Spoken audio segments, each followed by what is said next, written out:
Welcome back to part 2 of our training on women and chemicals. In the second part, we will look at how women are differently exposed to chemicals than men in terms of occupation, type of products used, and also due to gender roles and social factors. We will also look at what is needed to better protect women and everyone from harmful chemicals and why and how women can be agents of change. At the end of this course, you will again be asked to take a small quiz to test what you have learned.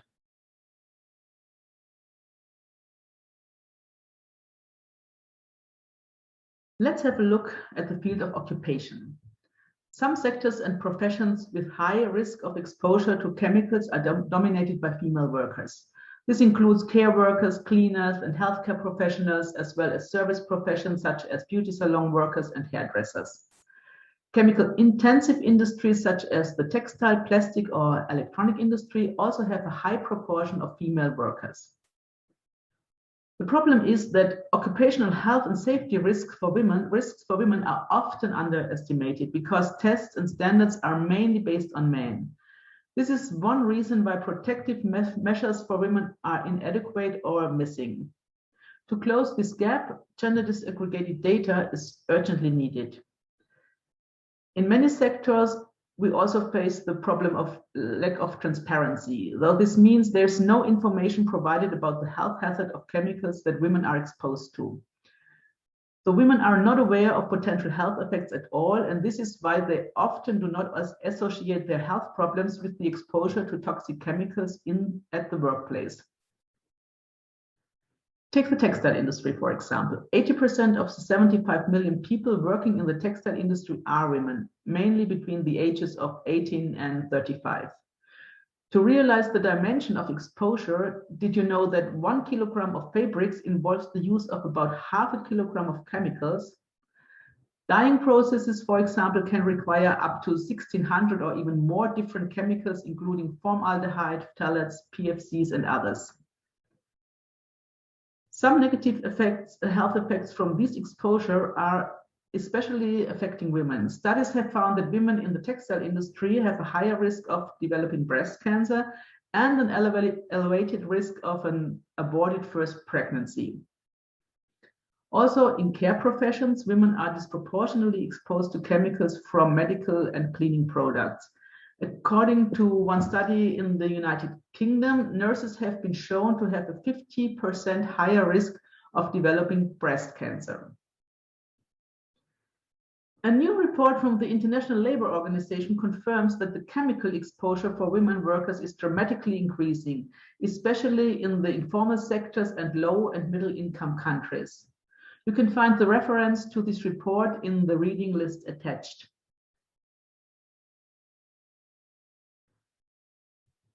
Along with this, women often face difficult working conditions, which increase the exposure to harmful chemicals. Women often work at low income levels with a high rate of toxic exposure and with lack of adequate protective measures. They have long working hours and paid less. They are often low educated, and for fear of losing their job, they can't protest but have to accept the situation as it is. Also in agriculture, the proportion of female workers is increasing, and so also the exposure from hazardous chemicals. According to the Pesticide Action Network, up to 85% of workers being involved in pesticide application on commercial farms and plantations are women. For instance, an estimated 30,000 women in Malaysia spray pesticides on an average of 262 days per year. And even if women do not directly apply the pesticides, they mix them, clean pesticides containers, wash pesticides contaminated clothes, and store pesticides in their home. They work, live, and raise their children in a toxic environment. Women often, also in agriculture, work without protective clothing, also during pregnancy and lactation. And due to their thinner skin, we know they absorb pesticides more easily than men, and the pesticides residues remain longer in female bodies because of the higher proportion of body fat. Many pesticides have endocrine disrupting properties and are strongly linked, for example, to developing breast cancer and fertility problems. Very concerning is the increasing number of mainly unskilled women working in the informal sector without any protective measures. For example, a large majority of the 1.5 million waste collectors in India are women and girls from socially disadvantaged backgrounds.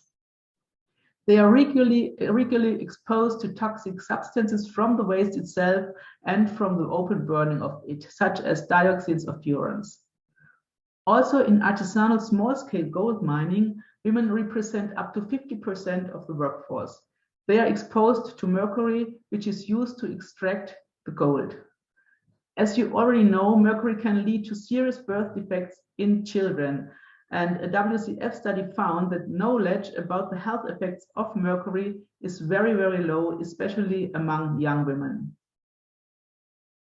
The feminization of poverty is very concerning because this makes women even more vulnerable to exposure to toxic chemicals.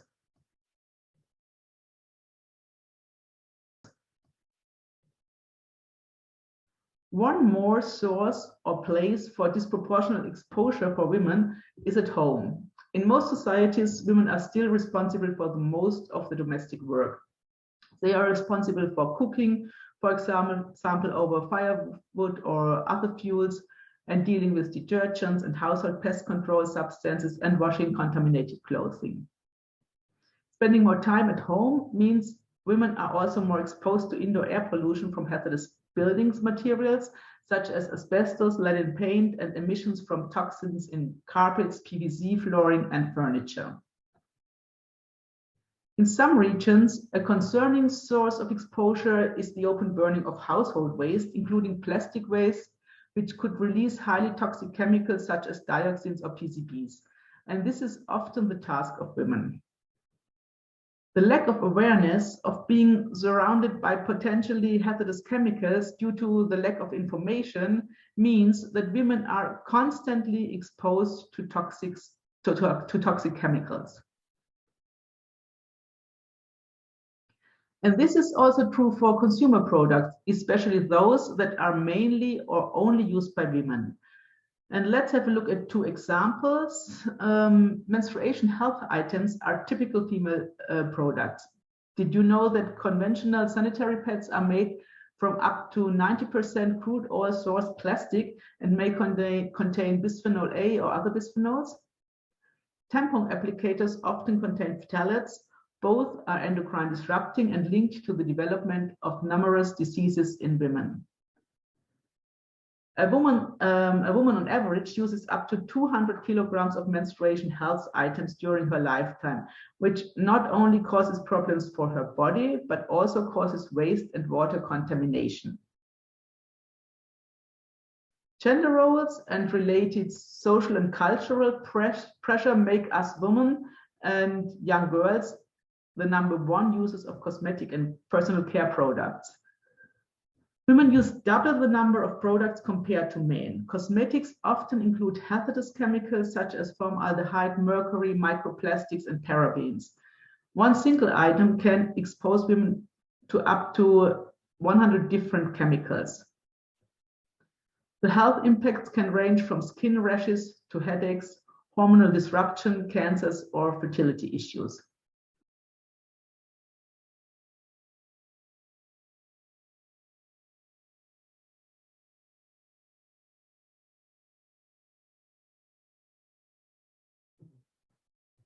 Women have the power to influence the market as consumers. They can most often decide if they buy a certain product or not, and they are the main caretakers of their families, in particular of their children.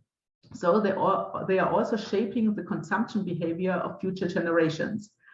However, often it is almost impossible to make informed consumption decisions because there is no labeling available, and even brands and retailers themselves do not know what's in their products. So this is why we need urgently understandable labeling of all chemicals in products along the entire supply chain, and awareness raising and information about dangerous chemicals in products, especially for pregnant women and young girls. And let me give you a few tips what you can do in terms of consumption. Less is more. Think before you buy if you really need it.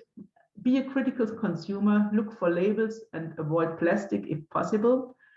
And ask your retailer what chemicals are in the product you want to buy. This can influence the product market and design, as well as policy decisions for better labeling.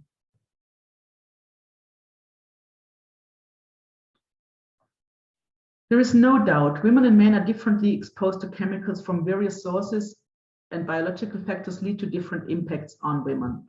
And this is also reinforced by social and socioeconomic aspects. In many or most countries, gender equality, unfortunately, still is a vision. This means women and girls yet have different levels of access to education, to resources, healthcare, and to information to protect themselves from the exposure to harmful chemicals. At the same time, women are underrepresented in leadership positions in companies, in media and science, and lack power in decision-making bodies in policy. This prevents them from bringing in women's expertise, perspective, and needs relating to the reduction of toxic chemicals. But exactly this would be crucial for developing gender-responsive policies to improve women's environment and living conditions.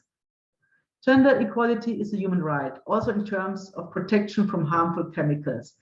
The implementation of SDG 5, which aims to ensure women's full and equal participation in all sectors and at all levels, provide opportunities to incorporate gender considerations into decision-making.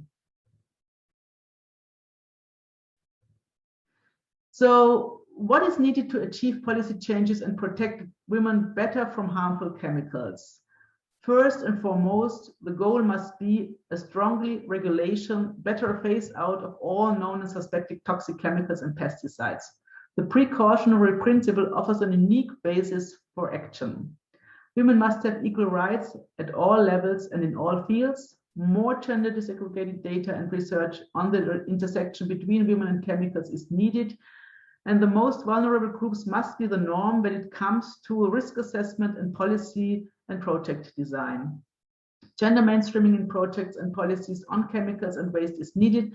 This means making sure that gender activities and gender sensitive indicators are included in projects. In some UN processes like the Basel, Rotterdam, Stockholm and Minamata Convention, gender mainstreaming is started to be incorporated, for example, via gender focal points and gender action plans. SAICM, the strategic approach on international chemical management, also addresses the issue of women and chemicals, but much more has to be achieved. A research from WCF and the European Environment Bureau found that also many policy processes of the European Green Deal, inter alia the European Chemical Strategy on Sustainability, suffers from gender blindness. Finally, we have to elevate women's role in terms of chemical pollution. More women should get involved in activities on chemicals to strengthen our voice to achieve policy changes and better regulatory protection.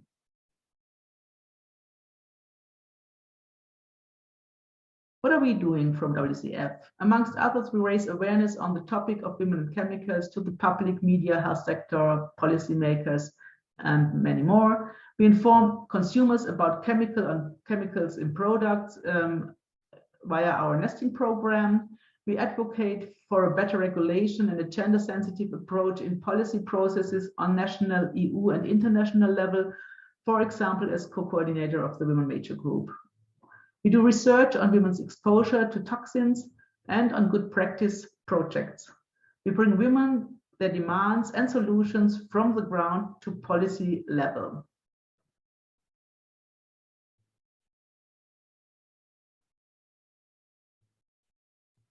Women's perspective and capacities are needed. Women can play a different role in achieving a policy change on the field of chemical pollution. Women can be agents of change. I want to invite you to get involved in activities on chemicals and health related to women. Urge your policymakers to phase out toxic chemicals, gain information about the issue and share your knowledge. Increase awareness and education on the impact of hazardous chemicals on women. Bring in women's perspective and needs into policy processes and decision-making also in your community. build and follow alliances, get involved in a network locally or globally to share information and create a stronger voice. Ask for information on chemicals at your workplace and demand protection measures. Ask help from trade unions if needed. Promote women leadership at all levels. Support the empowerment of women and the implementation of SDG 5. Stand up for women's rights.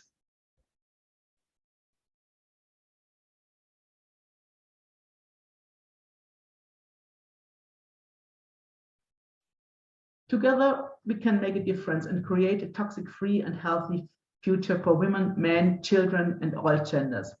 Let's move on. Thank you very much.